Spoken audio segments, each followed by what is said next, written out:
semuanya hari ini? Alhamdulillah kalau semuanya sehat. Baik, kembali lagi bersama Ibu. Sebelum memulai pelajaran pada pagi hari ini, alangkah baiknya kita membersihkan sampah-sampah yang ada di kolong meja terlebih dahulu agar pembelajaran hari ini berjalan dengan lancar dan bersih ya kelasnya. Baik, untuk memulainya kita jangan lupa membaca doa dulu. Doa dipimpin oleh ketua kelasnya ya. Silahkan. Amin amin ya robbal alamin. Baik, sebelum memulai, Ibu akan mengabsen terlebih dahulu ya. Siapa yang tidak hadir di sini, boleh kalian mengecek samping kalian apakah ada yang tidak masuk. Baik, kalau hadir semua, alhamdulillah kalau hadir semua. Baik, kita akan memulai pelajaran pertemuan hari ini. Kita membahas tentang memperkukuh persatuan dan kesatuan bangsa dalam Negara Kesatuan Republik Indonesia. Nah, sebelum memulai, Ibu minta kalian membuka buku paket halaman 174. Buku paketnya seperti ini, udah punya semua? Alhamdulillah kalau punya semua. Kalian bisa buka bukunya halaman 174. Materi ini ada di buku paket tersebut. Boleh kalian lihat. Nah, di sini Ibu akan membahas terlebih dahulu tujuan pembelajarannya. Yaitu tujuannya pertama menganalisis makna persatuan dan kesatuan bangsa, dan yang kedua menganalisis kehidupan berbangsa dan bernegara dalam konsep NKRI. Nah, yang kedua, menganalisis faktor pendorong dan penghambat persatuan bangsa Indonesia. Nah, yang terakhir nih, menganalisis perilaku yang menunjukkan sikap keutuhan NKRI. Kita lanjut ya. Nah, sebelumnya Ibu akan menjelaskan Indonesia ini mempunyai 1.340 suku, 2.500 bahasa daerah, dan 6 agama yang ada di Indonesia ya.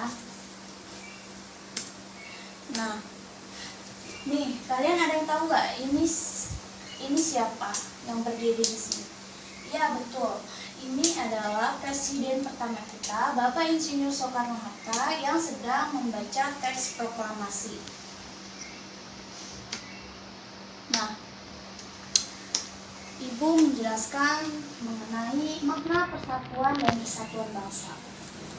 Makna persatuan. Persatuan adalah suatu proses dalam keadaan membentuk masyarakat untuk bersatu. Sedangkan kesatuan, wujud bersatunya masyarakat yang sudah terbentuk. Nah, itu disebut kesatuan. Nah, di sini ada bangsa.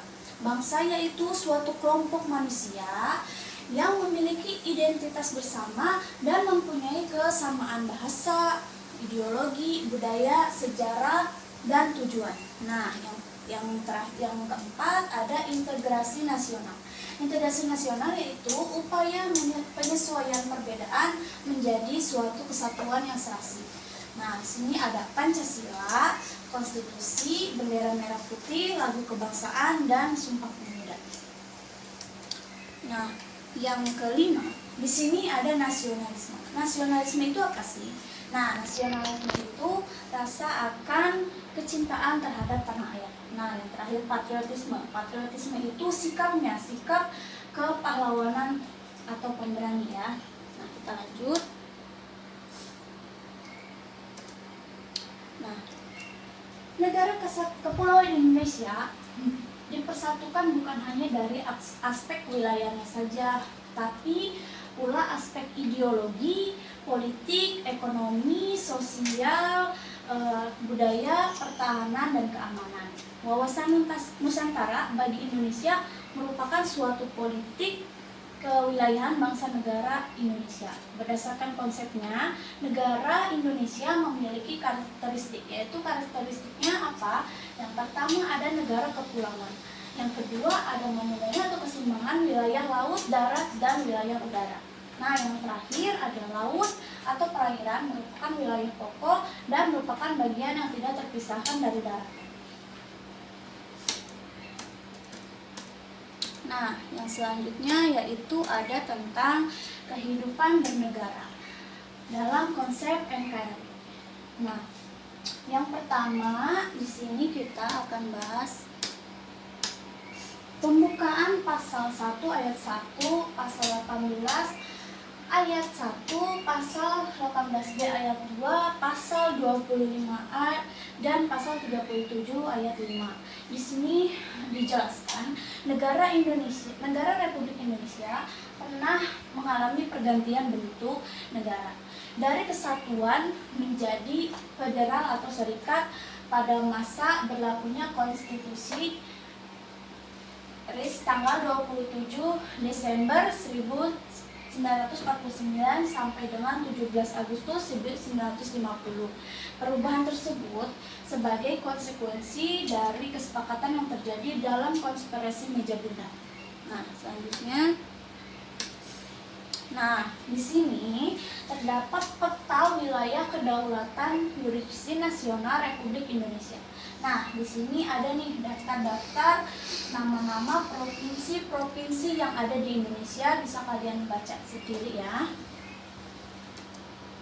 Nah, selanjutnya, Kesatuan Republik Indonesia adalah sebuah negara kepulauan yang berciri Nusantara dengan wilayah yang batas-batas dan hak-haknya ditetapkan dengan undang-undang. Istilah Nusantara menggambarkan kesatuan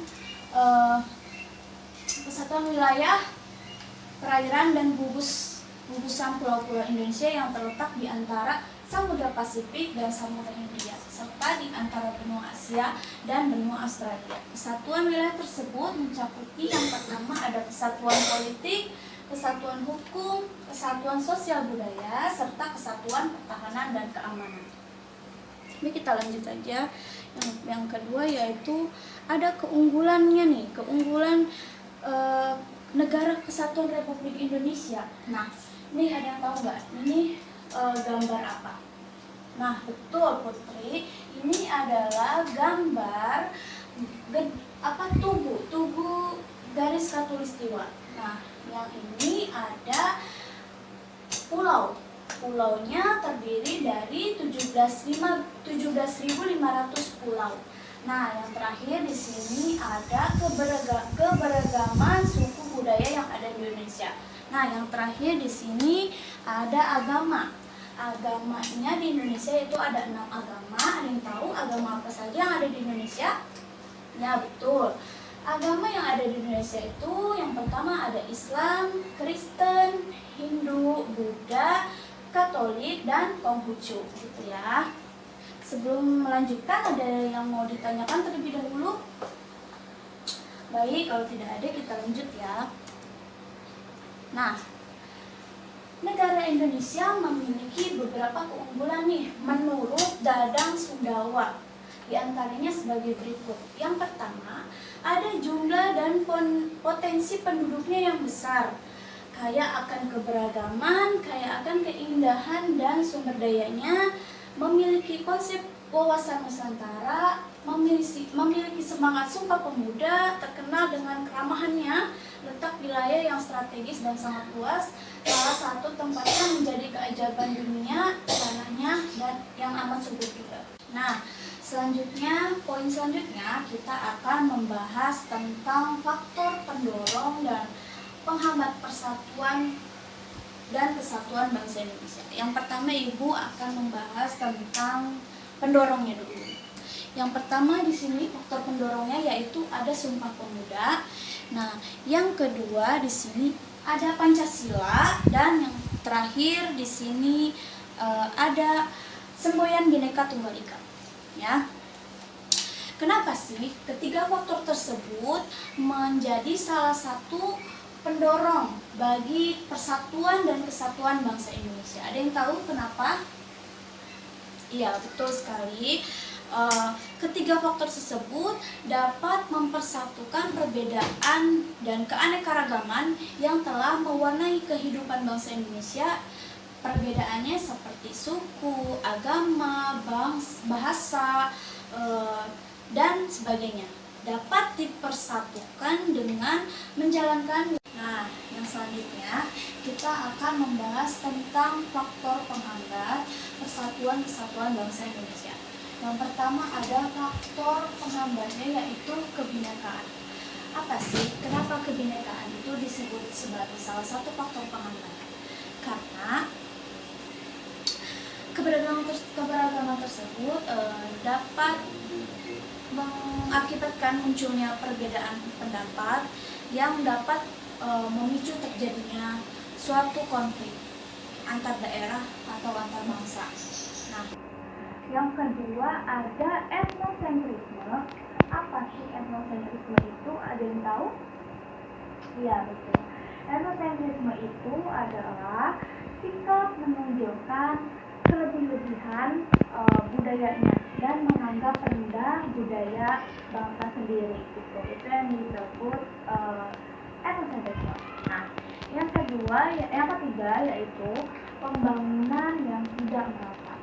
Pembangunan yang tidak merata itu juga menjadi salah satu faktor penghambat persatuan dan kesatuan bangsa. Nah, yang keempat yaitu geografi. Geografis ini juga menjadi salah satu faktor penghambat. Kenapa? Karena pulau-pulau dan kepulauan tentunya memiliki perbedaan karakteristik. Nah, itu menjadi salah satu faktor penghambat persatuan dan kesatuan bangsa Indonesia. Nah, yang terakhir ada melemahnya nilai budaya bangsa. Melemahnya nilai budaya bangsa juga menjadi salah satu faktor penghambat kesatuan bangsa Indonesia. Kenapa sih? Ada yang tahu nggak? Ya, nilai-nilai budaya bangsa dapat melemah karena kuatnya pengaruh budaya asing masuk ke dalam kebudayaan kita yang tentunya tidak sesuai dengan kepribadian bangsa kita. Nah, semua ini adalah faktor penghambat persatuan dan kesatuan bangsa Indonesia. Nah, yang terakhir yaitu bagaimana sih perilaku yang menunjukkan sikap menjaga keutuhan negara Republik Indonesia itu. Nah, di sini yaitu dengan cara mengimplementasikan Pancasila. Mengimplementasikan Pancasila itu adalah kuncinya. Kenapa? Karena yang harus kalian tahu dan harus kalian implementasikan Pancasila yaitu mengamalkan dalam kehidupan sehari-hari sebagai upaya menjaga keutuhan negara. Nah, nilai-nilai Pancasila dapat kalian amalkan dengan cara hidup rukun antar sesama. Nilai-nilai Pancasila juga dapat kalian amalkan dengan cara kalian menampilkan dalam kehidupan sehari-hari, baik di rumah, di sekolah, maupun di masyarakat. Nah, itu dia materi yang sudah Ibu jelaskan. Baik, ada yang mau bertanya? Tidak? Baik, kalau jika tidak ada yang ingin ditanyakan, sebelum Ibu menutup materinya, Ibu ingin memberitahukan bahwa pertemuan yang akan datang yaitu Ibu akan mengadakan kuis. Kenapa Ibu mengadakan kuis? Karena Ibu ingin mengetahui seberapa paham kalian tentang materi yang sudah Ibu jelaskan minggu-minggu kemarin, minggu-minggu sebelumnya, dan materi sekarang. Jadi Ibu mengadakan kuis karena Ibu ingin tahu kalian seberapa paham. Oke, sampai bertemu di minggu yang akan datang. Materi Ibu tutup, cukup sekian dari penjelasan Ibu. Kurang lebihnya mohon maaf. Wassalamualaikum warahmatullahi wabarakatuh.